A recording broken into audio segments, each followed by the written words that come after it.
नमस्कार, मैं हूं पुण्य प्रसून वाजपेयी और आप देख रहे हैं हिंदुस्तानी जी। ये नाम हमें देना पड़ा। वजह, करीब 37 बरस पहले अटल बिहारी वाजपेयी अमेरिका गए थे। तब वो देश के विदेश मंत्री थे। संयुक्त राष्ट्र संघ में जब उन्होंने हिंदी में भाषण दिया तो दुनिया भौचक्की रह गई। पहली बार यूनाइटेड नेशन में हिंदी गूंजी थी। कुछ वैसा ही अब करने जा रहे हैं प्रधानमंत्री नरेंद्र मोदी।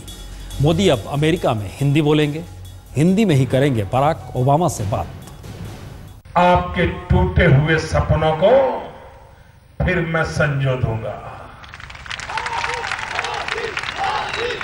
अंधकार के गर्त में डूबी हुई जिंदगी को रोशनी का किनारा देने का मैं दावा करता हूं। इस आवाज पर ही तो पूरा देश लट्टू हो गया। इस भाषा के जरिए ही पूरब से पश्चिम, उत्तर से दक्षिण तक पूरे भारत के चहेते बन गए नरेंद्र मोदी। नरेंद्र मोदी की हिंदी ने सूबों की सरहदें तोड़ी और अब नरेंद्र मोदी की यही हिंदी तमाम सरहदें तोड़ने को तैयार है। जो खबरें छन कर आई हैं, उनके मुताबिक प्रधानमंत्री नरेंद्र मोदी हिंदी को 7 समंदर पार ले जाएंगे। हिंदी से उनका साथ कभी नहीं छूटेगा। देश में ही नहीं, विदेश में भी नरेंद्र मोदी हिंदी में ही बात करेंगे। नरेंद्र मोदी जिस देश भी जाएंगे वहां वो सिर्फ बात हिंदी में ही करेंगे। अगर विदेश से कोई मेहमान भारत आया तो उससे भी वो रूबरू हिंदी में ही होंगे। और सबसे बड़ा धमाका नरेंद्र मोदी करेंगे अमेरिका जाकर। वहां वो सितंबर के महीने में जाने वाले हैं। नरेंद्र मोदी अमेरिकी राष्ट्रपति बराक ओबामा से भी हिंदी में ही बात करेंगे। देश की भाषा के सम्मान पर मोदी को हर तरफ बधाइयां मिल रही हैं। Hindi is our mother tongue. I don't find any fault in that. पूर्व प्रधानमंत्री HD देवेगौड़ा ने मोदी के हिंदी प्रेम का स्वागत किया, तो वहीं विपक्षी दलों ने भी दिल खोलकर मोदी के इस फैसले पर अपनी रजामंदी जताई। देखिए, इसमें तो कोई खराबी नहीं। आप जानते हैं कि बहुत देश के नेता अपनी भाषा में बात करके इंटरप्रेटर को इस्तेमाल करते हैं। कभी अगर आप इनफॉर्मल मीटिंग करना चाहते हैं कि जहां कोई इंटरप्रेटर ना हो या कोई सेक्रेटरी ना हो, तो नेचुरली अगर आप दोनों के बीच में एक भाषा है तो आप उस भाषा में बात करेंगे। मोदी साहब ने कहा है कि हिंदी में बात होगी तमाम फॉरेन लीडर्स से, सिर्फ हिंदी में चर्चा होगी, अंग्रेजी में बात नहीं होगी। मैं स्वागत करता हूँ जी, स्वागत करता हूँ। ग्लोबलाइजेशन का जमाना है। अंग्रेजी को जहां संपर्क भाषा के तौर पर बनाए रखने पर जोर दिया जा रहा है, उस माहौल में नरेंद्र मोदी ने अपनी मातृभाषा को गौरव दिलाने की ठानी है। जाहिर है उनके इस कदम को वाहवाही मिलेगी ही। सांसदों के शपथ लेने से पहले यह खबर आ गई थी कि अब देश हो या विदेश, नरेंद्र मोदी किसी से भी हिंदी में ही बात करेंगे। मोदी ने शपथ भी हिंदी में ही ली। ग्रहण करने वाला हूं, उसके कर्तव्यों का श्रद्धापूर्वक निर्वहन करूंगा। मुखिया ने पहल की तो असर दूर तक हुआ। जो लोग अंग्रेजी में शपथ लेने की तैयारी कर रहे थे, वो भी हिंदी पर आ गए। तो अभी हम भी हिंदी में शपथ लेंगे। खबर मिली है और उसके बाद मैंने तुरंत डिसीजन लिया कि क्योंकि मैं हिंदी भाषा में गाता हूँ, हिंदी भाषा में गाने की वजह से मुझे प्यार मिला है, तो बहुत जायज़ बात है अगर मैं हिंदी में शपथ लूँ और मेरे लीडर को फॉलो करूँ। नरेंद्र मोदी जब भी किसी अंतर्राष्ट्रीय नेता से मिलेंगे तो उससे बातचीत दुभाषीय के जरिए होगी। मोदी को अंग्रेजी बोलने और समझने में कोई दिक्कत नहीं है, लेकिन उन्होंने हिंदी में ही बोलने का फैसला लिया है। दुभाषीय की जिम्मेदारी होगी कि मोदी जो हिंदी में बोले उसे वो सामने बैठी शख्सियत को उसकी भाषा में समझाए। हिंदी से हिंदुस्तान की पहचान बनाने की कोशिश कोई नई बात नहीं है। बरसों पहले अटल बिहारी वाजपेयी ने संयुक्त राष्ट्र संघ में हिंदी में भाषण दिया और खूब वाहवाही भी लूटी। नरेंद्र मोदी उसी परंपरा को आगे बढ़ाने जा रहे हैं। अगर ऐसा हुआ तो न सिर्फ हिंदी का मान बढ़ेगा, बल्कि राष्ट्रभाषा का गौरव भी पूरी देश दुनिया में फैलेगा। बालकृष्ण, दिल्ली, आज तक। नरेंद्र मोदी ने तय किया है कि चाहे वह किसी विदेशी मेहमान की अगवानी करें या फिर किसी और देश, खुद मेहमान उस देश में जाए, बोलेंगे वो हिंदी में ही। यही नहीं, इन दिनों तो पूरा पीएमओ हिंदी में हो गया है। खुद हिंदी अपनाकर प्रधानमंत्री मोदी के साथी मंत्रियों को भी सिर्फ हिंदी बोलने के दबाव में ला दिया गया है, या वो आ रहे हैं, जो भी स्थिति हो। लेकिन पहली बार लग रहा है ये भारत है। 26 मई की शाम नरेंद्र मोदी ने भारत के प्रधानमंत्री पद की शपथ ली थी, तो सारी दुनिया की निगाहें उन पर थी। करोड़ों लोगों ने टीवी पर देखा तो सामने दर्जनों विदेशी मेहमान भी थे। सार्क देशों के राष्ट्राध्यक्ष भी मेहमान बनकर आए थे। इनमें से तमाम नेताओं को हिंदी समझ में नहीं आती, फिर भी नरेंद्र मोदी ने शपथ हिंदी में ही ली। मैं नरेंद्र दामोदर दास मोदी। वो एक संदेश था, नई शुरुआत थी। प्रधानमंत्री की कुर्सी पर बैठने के साथ ही नरेंद्र मोदी ने हिंदी के लिए वो सब कुछ करना शुरू कर दिया जिसके बारे में कभी किसी ने सोचा भी नहीं था। कंप्यूटर में हिंदी फॉन्ट पड़ गए, इर्द गिर्द सब कुछ हिंदी में होने लगा। प्रधानमंत्री कार्यालय में अब तक पत्राचार अंग्रेजी भाषा में ही होता रहा है, अंग्रेजी का ही बोलबाला रहा है सरकारी भाषा के रूप में। लेकिन अब नरेंद्र मोदी के प्रधानमंत्री बनने के बाद प्रधानमंत्री कार्यालय में एक परिवर्तन आया है और पत्राचार अब हिंदी में होगा। हिंदी के फॉन्ट्स अब वहां कंप्यूटर में डाले जा रहे हैं। नरेंद्र मोदी ने जब सार्क राष्ट्राध्यक्षों से मुलाकात की तो उनसे भी बातचीत हिंदी में ही की। श्रीलंका के राष्ट्रपति महिंद्रा राजपक्षे मोदी से मुलाकात के दौरान अंग्रेजी में ही बोल रहे थे, लेकिन मोदी ने अपने जवाब हिंदी में दिए, जिसे दुभाषिये ने राजपक्षे को समझाया। ओमान के सुल्तान के विदेशी दूत के लिए भी उन्होंने यही प्रोटोकॉल अपनाया। अब इस परंपरा को नरेंद्र मोदी आगे बढ़ाने में जुट गए हैं। हिंदी को प्रायोरिटी देने का बात नहीं है, प्रायोरिटी होना ही चाहिए, वो हमारी राज्य भाषा है। नरेंद्र मोदी ने गुजरात के मुख्यमंत्री रहते हुए तमाम देशों के प्रतिनिधियों से कई बार मुलाकात की, लेकिन बातचीत उन्होंने हिंदी में ही की। दुभाषिये की मदद से एक दूसरे की बात पहुंचने में कभी दिक्कत नहीं आई। अपने इस प्रयोग को नरेंद्र मोदी अब एक नए फलक पर पहुंचाने की कोशिश कर रहे हैं। अंतर्राष्ट्रीय मंच पर हिंदी को पहुंचाने की पहल में वो पूरी तरह जुट गए हैं। इसकी धमाकेदार शुरुआत मोदी के अमेरिका दौरे से होने वाली है। मुझे लगता है हिंदी राष्ट्रभाषा है और हिंदी हिंदुस्तान हिंदी से जाना जाता है। हिंदी इस देश की राष्ट्रभाषा है और हमें उसका पूरा सम्मान और उस पर गर्व होना चाहिए। और भाषा संवाद का माध्यम है और जिस भी तरीके से हम अपनी बातों को, अपने विचारों को, अपनी भावनाओं को सामने रख सकें, मुझे लगता है कि हर वो माध्यम का स्वागत है। मातृभाषा हिंदी को लेकर नरेंद्र मोदी के इस फैसले से बीजेपी के कई नेता और सरकार के कई मंत्री भी दबाव में होंगे। अभी ये तय नहीं है कि कौन कौन मोदी के पद चिन्हों पर चलेगा। विदेश मंत्री सुषमा स्वराज का रुख क्या होगा, ये तय नहीं है। अभी तक उनकी तमाम बैठकें अंग्रेजी में ही हुई हैं। रविवार को चीन के विदेश मंत्री भारत दौरे पर आ रहे हैं। सुषमा पर दबाव होगा कि आखिर वो किस भाषा में उनसे बात करें। रीमा पराशर के साथ अशोक सिंघल, दिल्ली, आज तक।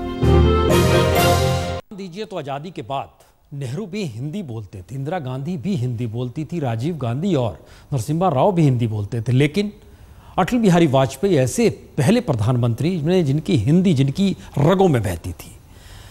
उन्हें अंग्रेजी से परहेज नहीं था, लेकिन हिंदी में उनका भाषण, उनका अंदाज शायद सबसे निराला था।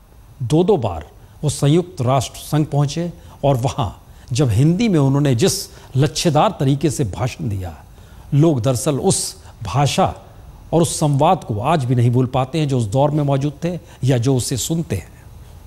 ये 40 साल की साधना है, ये कोई आकस्मिक जनादेश नहीं है, कोई चमत्कार नहीं हुआ है। हमने मेहनत की, हम लोगों में गए हैं, हमने संघर्ष किया है। पार्टी 365 दिन चलने वाली पार्टी है, ये कोई चुनाव में कुकुर मुक्के की तरह से खड़ी होने वाली पार्टी।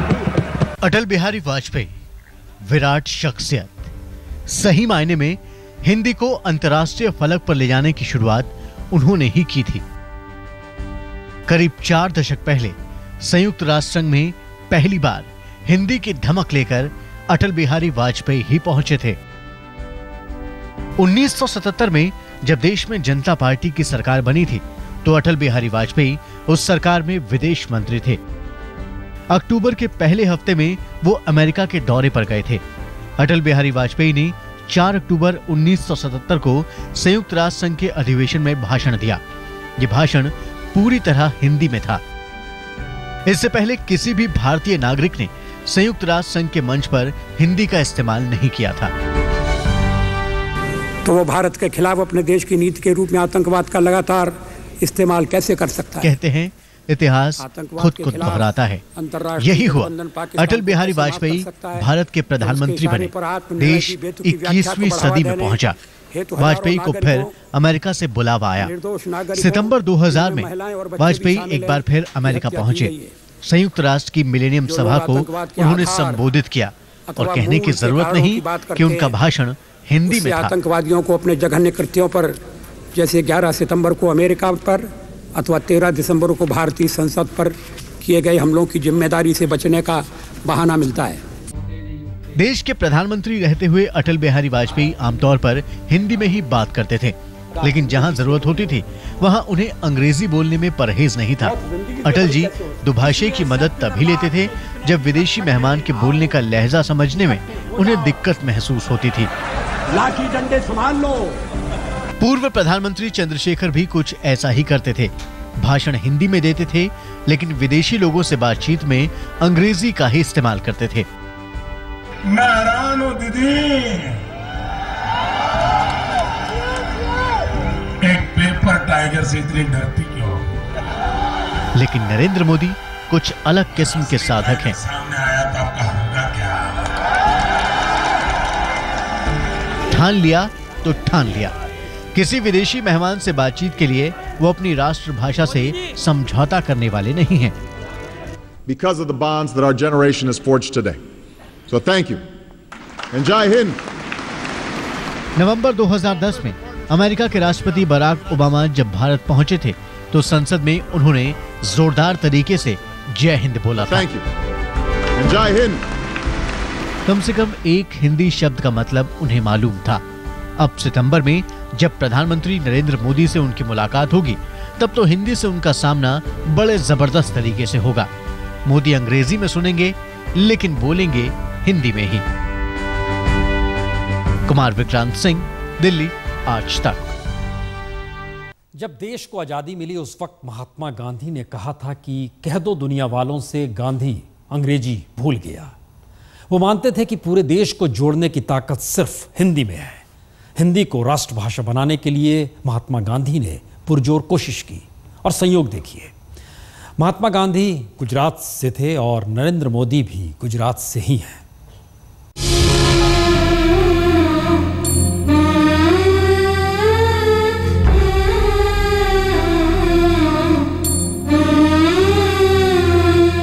जिन्होंने देश की आजादी का सपना देखा, जिन्होंने देश को आजादी दिलवाई, उनका एक और सपना था कि पूरा देश एक भाषा में बोले, हिंदी को अपनाए, हिंदी का सम्मान बढ़ाए। महात्मा गांधी हिंदी की ताकत समझते थे। 1909 में हिंद स्वराज में उन्होंने अपनी भाषा नीति की घोषणा की थी। सारे हिंदुस्तान के लिए जो भाषा चाहिए वो तो हिंदी ही होनी चाहिए, उससे उर्दू या नागरी लिपि में लिखने की छूट होनी चाहिए। ऐसा होने से हम आपस के व्यवहार में अंग्रेजी को निकाल सकेंगे। महात्मा गांधी की खुद की अंग्रेजी शानदार थी, मातृभाषा गुजराती थी, लेकिन पक्ष उन्होंने हमेशा हिंदी का ही लिया। देश आजाद हुआ तो उन्होंने संदेश दिया कि कह दो दुनिया वालों से कि गांधी अंग्रेजी भूल गया है। बापू ने हर मंच पर हिंदी को राष्ट्रभाषा बनाने की वकालत की। यदि हिंदी अंग्रेजी का स्थान ले ले तो कम से कम मुझे तो अच्छा ही लगेगा। अंग्रेजी अंतर्राष्ट्रीय भाषा है, लेकिन वो राष्ट्रभाषा नहीं हो सकती। अगर हिंदुस्तान को सचमुच हमें एक राष्ट्र बनाना है तो चाहे कोई माने या ना माने, राष्ट्रभाषा तो हिंदी ही बन सकती है। महात्मा गांधी और उनकी सोच वाले देश के दूसरे विचारकों की इच्छा का सम्मान करते हुए ही 14 सितंबर 1949 को संविधान सभा ने हिंदी को राजभाषा बनाने का फैसला लिया था।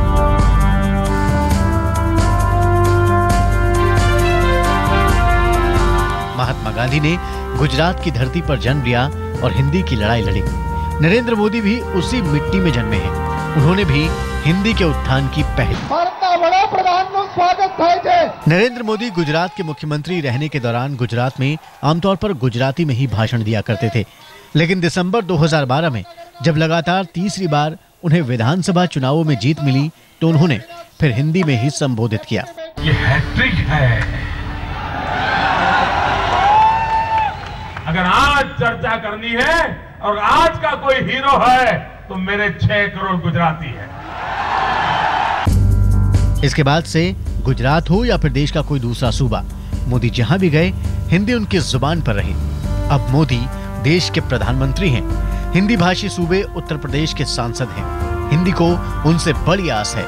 मोदी ने अपनी तरफ से पहल कर दी है। क्या पता हिंदी के भी अच्छे दिन आ ही जाएं। आज तक ब्यूरो।